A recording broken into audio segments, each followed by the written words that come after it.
Assalamualaikum warahmatullahi wabarakatuh. Bagaimana kabarnya anak? Mudah-mudahan kita senantiasa diberikan Allah Subhanahu wa taala kesehatan sehingga pada hari ini kita bisa melaksanakan pembelajaran IPS ini penuh dengan keberkahan. Amin.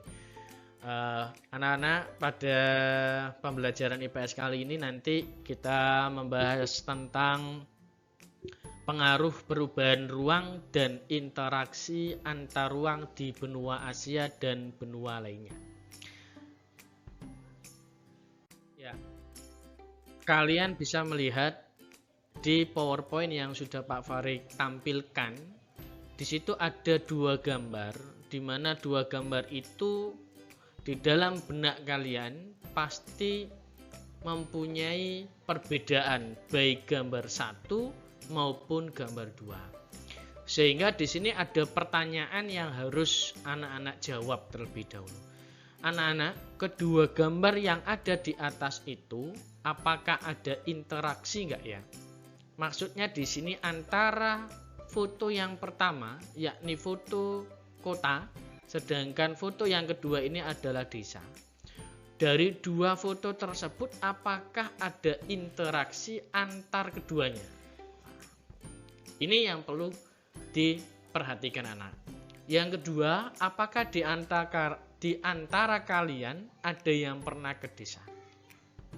Dari dua foto di atas dan dari pertanyaan yang kedua ini, saya yakin semua anak sudah pernah singgah di desa atau sudah pernah bertempat di desa, dan saya yakin rata-rata orang Malang ini adalah rata-rata dari orang tuanya itu adalah desa, baru kemudian berpindah ke kota Malang. Ada yang juga memang orang tua kalian sudah menjadi warga kota Malang.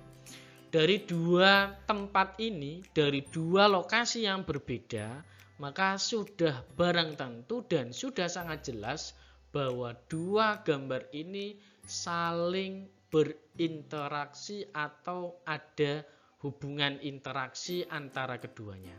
Maka ini penting sebelum pembelajaran kita mulai, maka perubahan yang sudah Pak Farid sampaikan di awal tadi pasti ada hal-hal yang mempengaruhi sehingga perubahan itu bisa terjadi dalam berbagai lingkup. Jadi setiap perubahan ini mesti ada. Yang pertama ini adalah yang Pak Farid sampaikan di awal, yakni interaksi antara desa dan kota. Ini jelas ada interaksi. Orang atau kota, masyarakat kota pasti membutuhkan sayur-sayuran dan alat kebutuhan pokok itu diambil dari kota. Sedangkan fasilitas-fasilitas tentang kesehatan, pendidikan dan semuanya yang di desa itu tidak ada, maka diambilkan dari kota. Sehingga dari dua foto tersebut menjadi satu, di mana setiap foto atau setiap kota dan desa mempunyai keterkaitan atau hubungan, yakni melalui interaksi antara keduanya. Nah, selanjutnya yakni anak-anak bahwa pengaruh interaksi ke ruangan itu bisa terjadi antar negara dan antar benua. Kalau Pak Farid tadi menyampaikan ada pengaruh interaksi antara kota dan desa, ini dalam lingkup kecil, dalam skala kecil. Tetapi kalau sudah menyangkut tentang keruangan yang terjadi antar negara dan antar benua, ini sudah menjadi lingkup yang luar biasa besar. Sehingga apa pengaruhnya? Yakni bisa mempengaruhi dari bermacam-macam aspek. Mulai dari ekonomi, sosial, budaya, politik, bahkan pendidikan. Selanjutnya yakni terkait dengan bidang ekonomi. Kalau kita lihat di sini adanya mendukung pertumbuhan ekonomi dalam negeri. Yang kedua, kualitas produksi meningkat untuk mengekspor atau menjual barang dan pendapatan negara atau devisa negara semakin meningkat. Yang selanjutnya yakni daya saing ekonomi antar negara semakin kuat dan peluang investasi semakin terbuka lebar. Maka dari interaksi antar ruang terkait dengan aspek ekonomi, maka jelas dan sudah barang tentu antar negara ini mempunyai keterkaitan dan negara satu dengan negara yang lain pasti saling membutuhkan.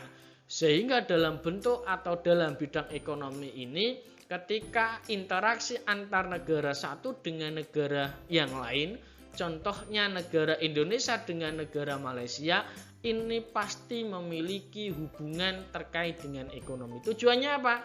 Yakni untuk mendukung pertumbuhan ekonomi dalam negeri, yakni melalui ekspor-ekspor barang, yakni melalui penjualan barang dari Indonesia ke Malaysia. Ketika ada perdagangan internasional atau perdagangan luar negeri, maka secara otomatis ekonomi dalam negeri khususnya Indonesia akan memperhatikan kualitasnya. Ya, contohnya bagaimana Pak? Ya, bisa kita lihat sebelum kita menjual barang kepada pihak lain, maka sudah barang tentu kita akan melihat kualitas produk yang kita jual ini, apakah baik atau tidak. Kalau baik maka orang yang menjual akan senang atau orang yang membeli akan senang.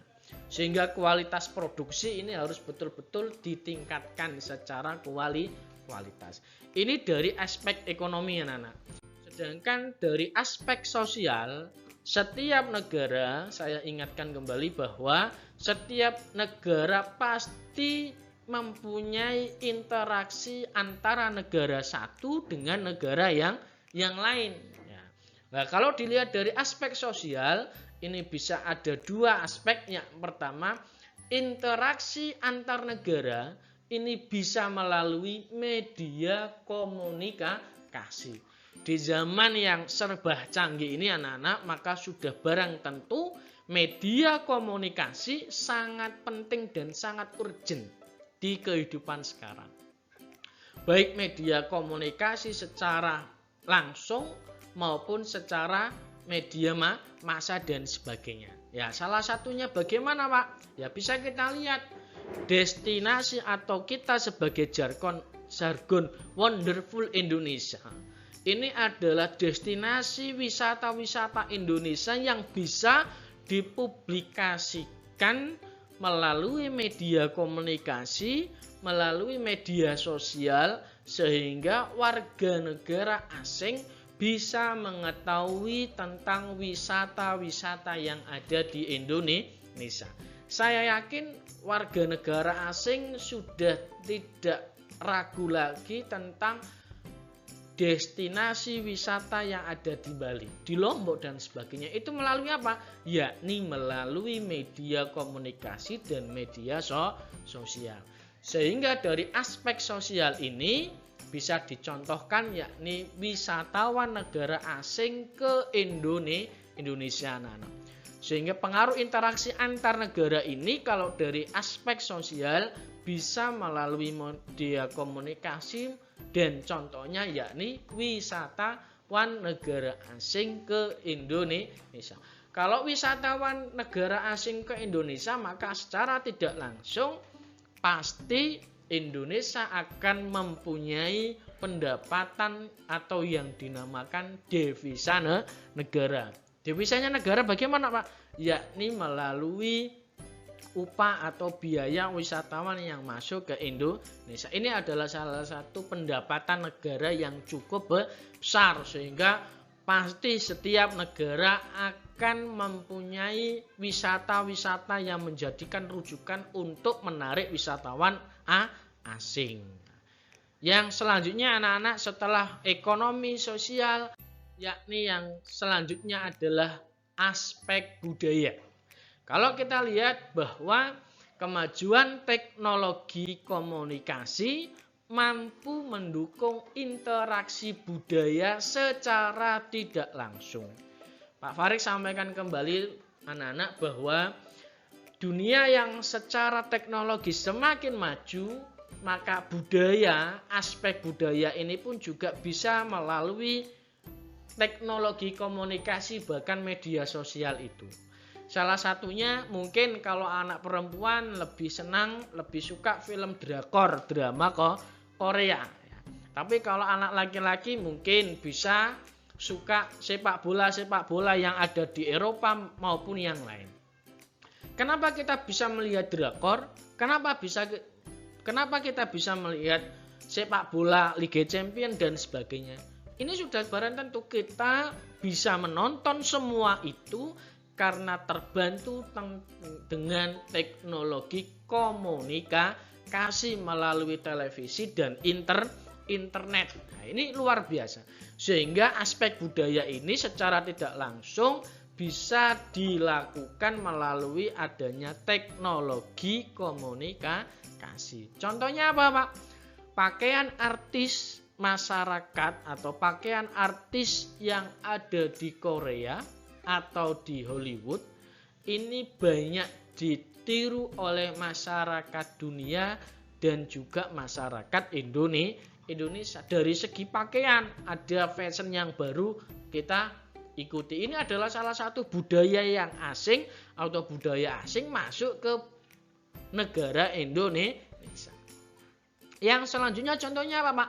Masakan Jepang, Korea Selatan banyak ditiru dan mempengaruhi negara yang lainnya. Dalgona dan sebagainya itu semuanya apa? Itu juga mayoritas minuman dan makanan-makanan khas negara asing ditiru di negara kita ya. Jadi banyak sekali ya makanan, masakan, pakaian dari asing masuk ke negara kita dan menjadi budaya. Yang selanjutnya anak-anak yakni tentang aspek politik. Kehidupan politik dipengaruhi oleh negara dan termasuk dipengaruhi oleh komunikasi antar negara. Jadi jelas aspek politik antara negara yang satu dengan negara yang lain itu dipengaruhi oleh komunikasi antar negara. Contohnya di sini adalah adanya ketegangan antara Palestina dan Israel.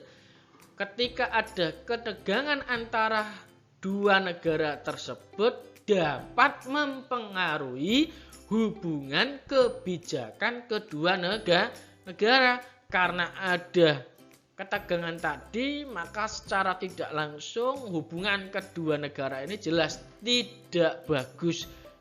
Ini yang perlu diperhatikan. Sehingga contohnya apa, Pak?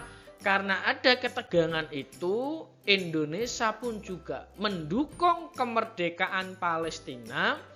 Sehingga dengan adanya dukungan dari Indonesia ini, secara otomatis negara kita tidak melakukan hubungan kerjasama dengan Israel. Kenapa?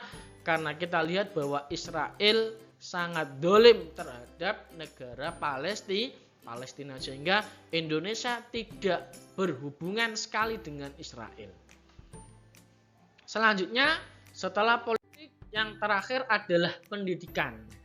Dari aspek pendidikan ini antara negara satu dengan yang negara yang lain ini saling keterkaitan. Semua aspek ini saling keterkaitan anak-anak. Ya, kalau pendidikan Pak Farid contohkan yang pertama adalah masyarakat desa melanjutkan pendidikan di kota. Tidak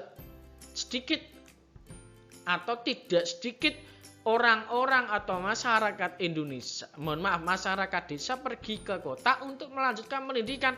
Kenapa? Karena di Indonesia, karena di desa dari segi fasilitas pendidikan, dari segi kualitas pengajar mungkin secara realnya mungkin masih bagus di kota karena memang akses pendidikan di kota lebih besar, fasilitasnya lebih lengkap dibanding di desa sehingga banyak orang-orang desa menuju ke kota untuk melanjutkan pendidikan. Selanjutnya adalah contohnya yakni pertukaran antar pelajar atau mahasiswa anak-anak. Nah, ini aspek pendidikan. Maka Pak Farid sampaikan lagi bahwa setiap negara dengan negara yang satu ini saling keterkaitan dan saling membutuhkan, termasuk dalam dunia pendidikan. Agar pendidikan di Indonesia ini menunjukkan kualitas yang semakin baik, semakin maju, maka secara tidak langsung maka pendidikan yang ada di Indonesia harus sharing dan harus bertukar pikiran antar pelajar, antar mahasiswa, baik mahasiswa Indonesia maupun mahasiswa asing, sesuai dengan kesepakatan demi meningkatkan kualitas pendidikan yang ada di Indonesia. Ini hal yang perlu Pak Farid sampaikan kepada anak-anak terkait dengan materi pengaruh interaksi antar negara. Ini selanjutnya ada tugas anak-anak.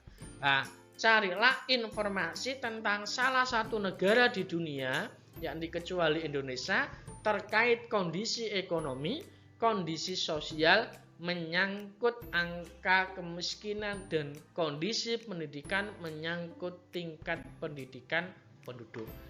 Jangan lupa sebelum mengucapkan, ucapkan basmalah anak-anak. Mudah-mudahan kita senantiasa dipermudah dalam melaksanakan aktivitas harian kita. Demikian yang perlu Pak Farid sampaikan. Mohon maaf apabila ada tutur kata yang tidak pantas. Pak Farid minta maaf yang sebesar-besarnya. Sekian, mari kita baca doa kafaratul majelis. Subhanaka wa bihamdika asyhadu an la ilaha illa anta astaghfiruka wa atubu ilaik. Terima kasih anak-anak. Sekian, assalamualaikum warahmatullahi wabarakatuh.